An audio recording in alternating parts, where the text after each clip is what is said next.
અહીંયા ઝાડવા વાવેલા છે ને, જો મસ્ત નો એ પાણી પાતા હોય છે ને, તો ગાય માતા સરવા આવ્યા છે, તો આપણે મેં કીધું ઘડી કંઈ ઊભા રહી ને ઝાડવાનું ધ્યાન રાખી થોડું ઘણું.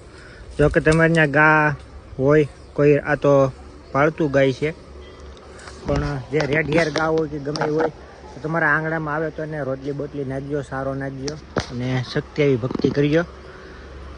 હોઈ શકે તો નિરણ નાખશો ગૌશાળામાં ને, અથવા ગાઉ રખડતી હોય ને ત્યાં.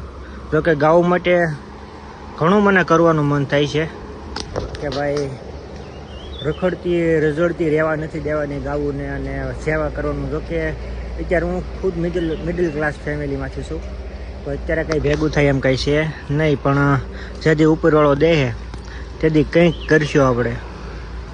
તો એવી કે આપણી નાની એવી ચાક સેવા કરીશું, અને ભગવાનની ઈચ્છા છે તો કાળિયા ઠાકરની.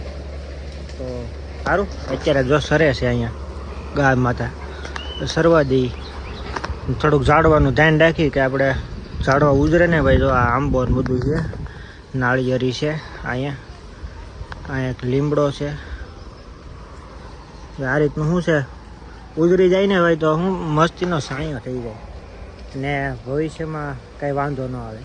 સારું બનાવ્યો બ્લોગમાં ગાય માતાની સારી ઘડીક, બીજું શું હોય, અમે કંઈ કામ તો છે નહીં.